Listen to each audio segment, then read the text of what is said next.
Danny Flexen here for Seconds Out, here with Jamie Moore. Hi Jamie, how you doing? I'm alright mate, how are you? Yeah, I'm good. We're here at the Saunders-Murray press conference here in London. Just wanted to talk to you a bit. You had a great weekend obviously for the gym. Carl Frampton put on a dazzling display against the Nito Donaire in Belfast, while over in the other show on Sky, Tommy Coyle was beating Sean Dodd for the Commonwealth title. Yep. Great for your gym. Tell us a bit about the secret behind the recent success of your gym and what's led to those wins. The secret, there we go. That's the law of attraction.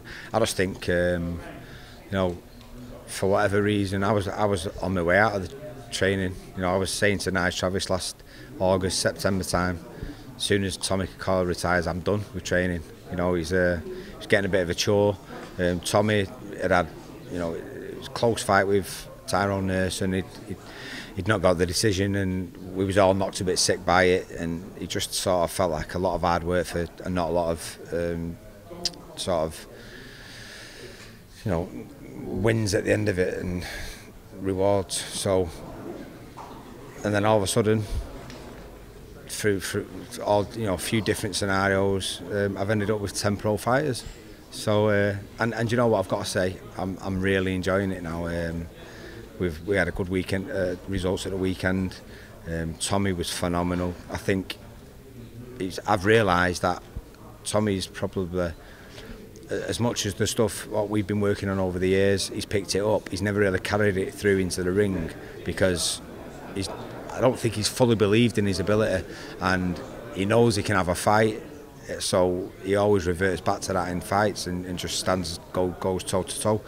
And 10 weeks ago, a scenario unfolded where I think the penny drops. He sparred with Carl Frampton, and basically Carl jumps out of the ring and said, "Tommy, what the fuck? Why don't you box like that?" And Tommy was sort of stood looking at him, going, "What do you mean?" And he went, "He said, you're brilliant when you box. You know, your jab's phenomenal. Why don't you do that when you're fighting?" And I think the penny dropped for him, and from that point, his sparring was brilliant. He boxed superbly all the way through. He followed the game plan to a T, and he carried it out on fight night, which was the most important thing. And he struggled to do that in the past when he's let the occasion get to him, and he sort of reverts back to what he naturally does, which is fight. And he stuck to his boxing and his game plan, and he put in a great shift. So I think having a busy gym has helped him. All the lads are bouncing off each other, and Martin Murray's certainly feeling the benefits of having a gym full, because they're all bouncing off each other. They've all different personalities, which seems to have blended, and they all get on, and it's created a great vibe. As you alluded to, you went from having quite a small stable of boxers to a full house very, very quickly. You've talked about the positives of that. Is there a negative side? You know, you've got a family, you've got, you know, other commitments. I think I have struggled to do as much stuff outside of the gym than I used to do, but I'm lucky in the sense that I get to do it inside school hours, so the kids are in school, and then afterwards I just go back to how I was before, you know, doing the football run, the dancing run with my daughter. My missus works with kids in care, so she does shifts, she sleeps out a lot, so I'm very hands-on with the kids. I do a lot of stuff with them, so it's not affected me in that way, although, you know, we've had to bring in certain little scenarios, like I unfortunately had to go to Tenerife for 2 weeks training camp, which which, you know, my wife's great, she understands boxing, she knows the commitments you've got to make as a fighter and now as a trainer. So but, you know, it is a lot of commitment and hard work, but there's rewards at the end of it, and it makes it all worthwhile. And, you know, like I say, it's not work, is it? I'm doing something I love.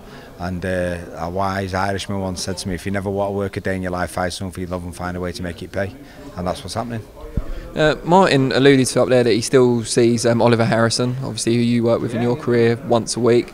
How much input does he have now on the stable, and how often are you communicating with him? Yeah, I speak to all the time. You know, he's still involved. It's just he's a personal issue, and you know, we don't really want to go into detail for him.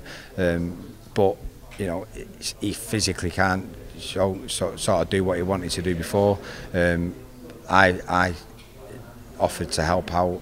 So we have our own little situation, so I don't want to go too deep, but Martin still goes down there once a week. They talk tactics. I speak to all, and it's very much a team effort. You know, we're all still part of the same team. So yeah, it's just unfortunate that he can't sort of do that. Do you see some of yourself in most of the fighters you train, and how much of yourself do you see in Martin Murray specifically? Well, me and Martin was very similar, I think, style-wise, going back to when we was fighting together. So some of the wars we had in sparring was ridiculous. I've got a lot of respect for Martin, as you can imagine, and I sort of understand him, I know him. I try to do that with all my fighters, because I think if you can find out what makes them tick and how the mind works. So me and Oliver, for instance, we could have a conversation in the corner without saying a word. He could just tell by my body language or the way I was. He could tell what I was thinking before I even told him. And I think that's very important in a relationship with a fighter and trainer. I'm getting there now. This camp was much better with Carl, for instance. I've got it with Tommy Coyle. Jack Catterall, I think, is a great kid. All my fighters in the gym, I have a relationship with in slightly different ways, and I'm starting to understand them all properly. And I think if I can learn about them more as a person, I can guide them differently in boxing, and in certain situations in fights, I'll be able to deal with that differently for each one.